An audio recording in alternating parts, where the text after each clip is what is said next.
Hola, saludos a todos, ¿cómo están? Hoy es jueves 18 de marzo del año 2021. Continuando con esta serie de videos en la que la intención es compartir experiencias, ¿verdad?, de acontecimientos históricos, vamos a decirlo así, que me ha tocado vivir. Y he estado pues últimamente haciendo pues algunos videos tratando de exponer eh, lo que me tocó vivir, más que nada, durante el sexenio de José López Portillo. Para 1982 concluye el sexenio de José López Portillo. Ya comenté últimamente en estos videos mi percepción de José López Portillo a 39 años de distancia de que era presidente. Ya he señalado que, en mi opinión, y creo que por lo que me tocó vivir y me ha tocado analizar sobre su gobierno, él era un presidente títere, ¿verdad? Sería muy lógico suponer que a él lo habían elegido o electo o seleccionado para que fuera presidente sin ningún mérito. Es decir, pues podía ser una persona con mucha cultura general, eh, no sé, cosas así. Se decía que era que tiene muchos conocimientos, que un gran escritor. Y sí, es cierto, pues estuvo presente ahí y uno pues lo escuchaba y se daba cuenta que era una persona muy preparada. Sí, no hay cuestionamiento al respecto, pero sí es evidente que él no tenía merecimientos políticos. Es decir, no llegó a la presidencia por su sapiencia en cuestiones políticas, no las tenía, nunca había ocupado un puesto de elección popular anteriormente. Él era maestro en la Facultad de Leyes de la UNAM. Ese puesto como maestro incluso se lo había heredado en la cartera como maestro en la universidad el mismo presidente Luis Echeverría. Él era maestro en la facultad. Cuando ya se ocupa como secretario de Gobernación y posteriormente como presidente de la República, pues ya no podía seguir dando clases. Entonces le pasa las clases a José López Portillo. Es decir, hasta en ese caso pues demuestra que tenía cercanía con Luis Echeverría y José López Portillo.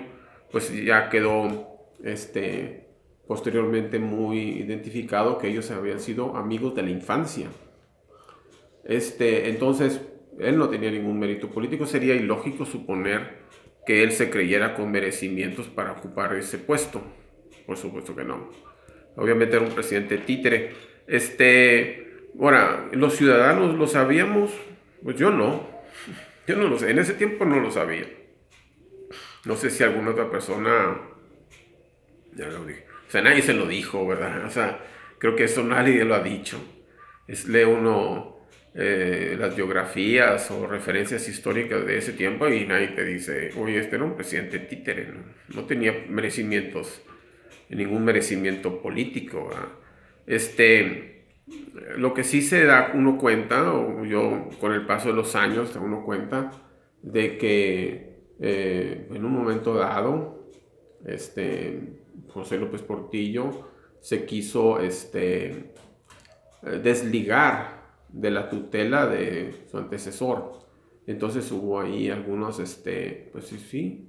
Aunque este no es un video histórico, sí, pero sí checado. Y dije, mira, entonces el hecho de que, por ejemplo, destituyeran al que era gobernador de Coahuila en ese tiempo, por ahí de 1980, sí, hubo un escándalo.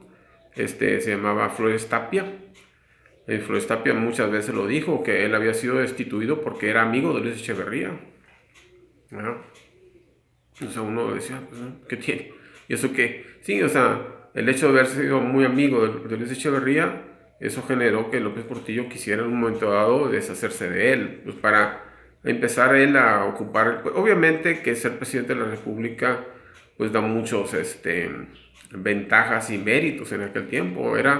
Ser presidente de México en esos años, era ser todopoderoso. O sea, no había ninguna autoridad que pudiera oponerse a sus decisiones, eran casi reyes en ese tiempo, ¿verdad? No exactamente, no totalmente, pero era un gran poder muy inmenso, ¿verdad?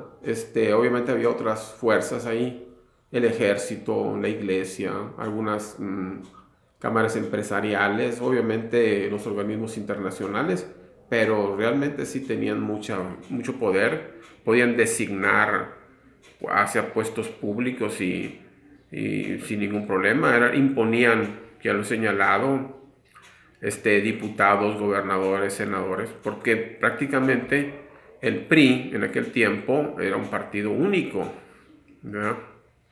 Ya señalé que en ese sexenio hubo una reforma política.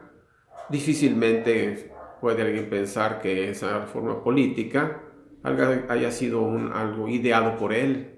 No hay manera. Surgió otra cuestión en aquellos años que hay que analizar también, el IVA.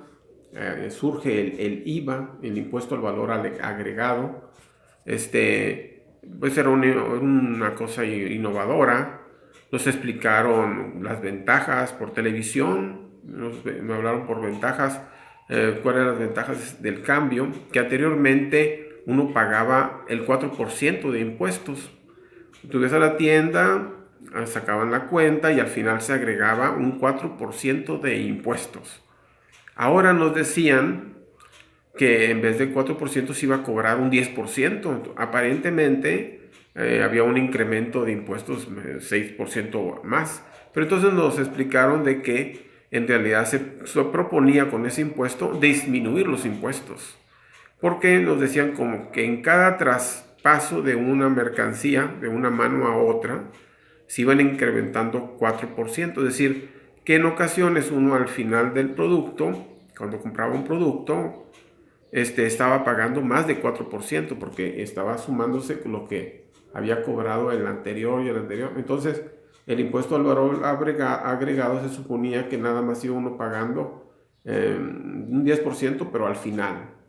Actualmente, que estamos pagando el 16%, pues de cierta forma ha habido un retroceso aceptado, es decir, que los productos como si estuvieran pasando por más manos, no tan directamente del productor al consumidor. Eso se trataba de evitar con el IVA, de uno pagar menos impuestos en el paso de que un consumidor tuviera su producto lo más directo posible que se pudiera del productor al consumidor, para evitar tanto pago de impuestos. Eso también es una cuestión que surge en ese sexenio. Bueno, entonces queda claro que José López Portillo no tenía ningún mérito para ocupar la presidencia. Pero bueno, ¿qué ocurre con su sucesor? Con Miguel de la Madrid.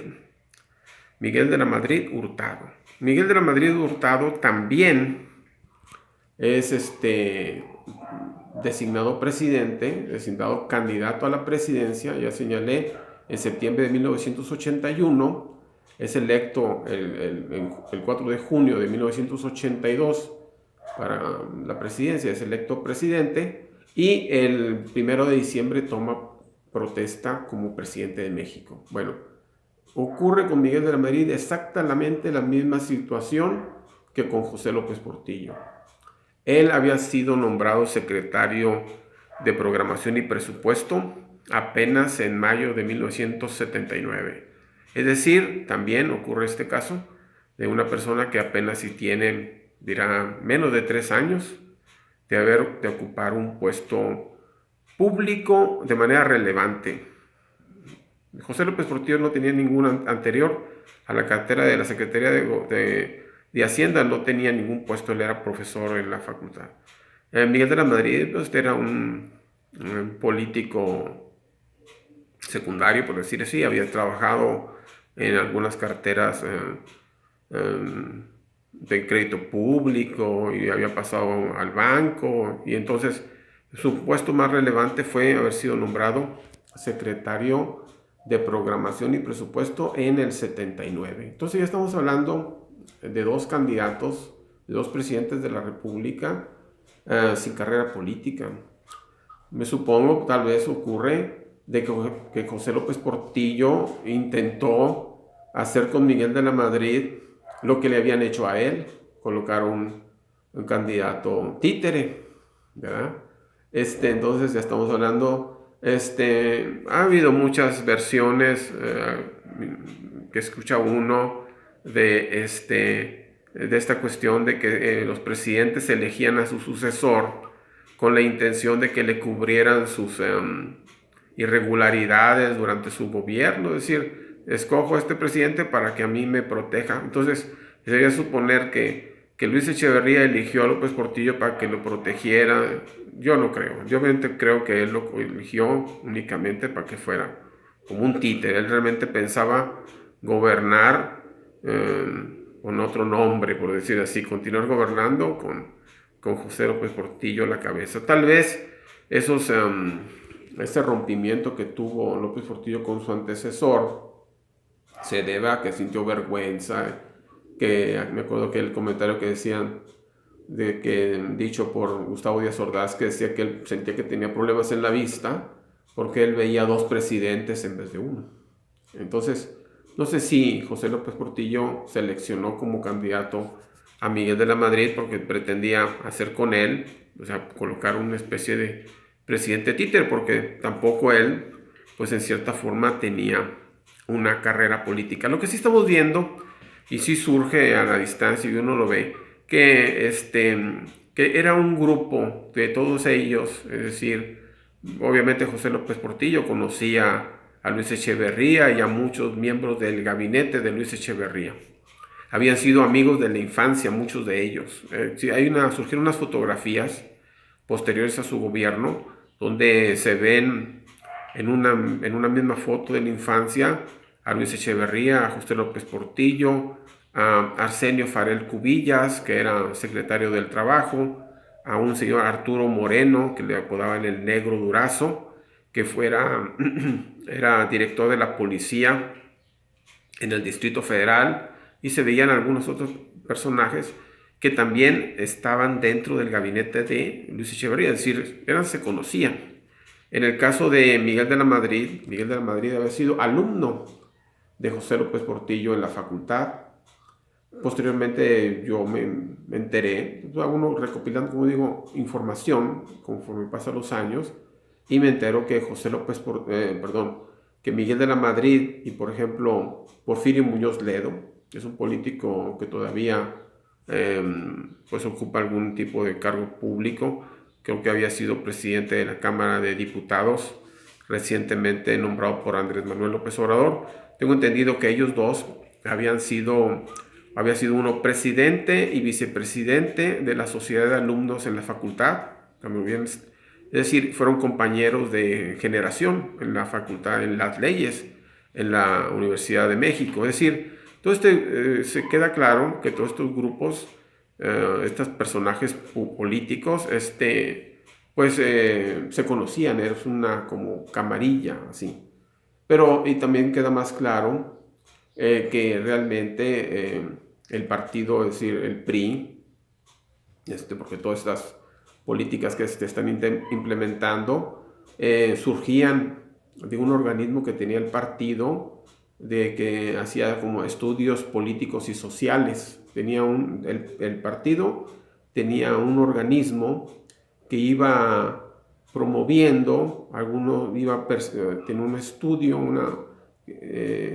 un organismo interno del partido donde iban capturando nuevas ideas y viendo peligros que pudiera tener el partido en el futuro para perpetuarse en el poder, que eso era lo que ellos pretendían, perpetuarse en el poder lo más posible. La reforma política que ya he señalado, el propósito fundamental era darle legitimidad a los políticos que salían de este partido. Muchos de ellos, como ya he señalado, era una maquinaria electoral donde pues prácticamente la cuestión era si te seleccionaban para ser candidato, ya tenías prácticamente el puesto en la bolsa, porque pues, era una maquinaria electoral, controlaban la votación, utilizaban a los sindicatos, las empresas del Estado, los trabajadores del Estado, todos los tenían completamente organizados y y tenían prácticamente el voto garantizado,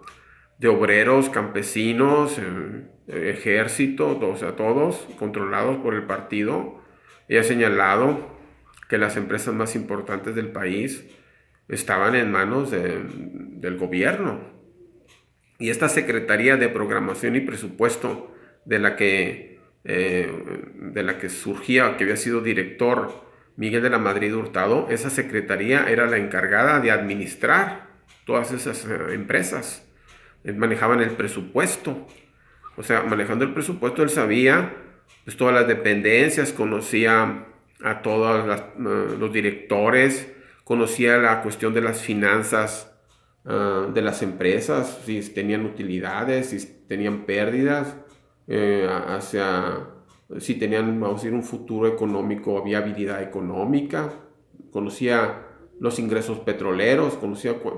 Estamos hablando de que en ese tiempo, en 1982, incluso nos daban esa información, que 7 de cada 10 pesos que se circulaban en el país, 7 de cada 10 pesos tenían su origen en petróleos mexicanos.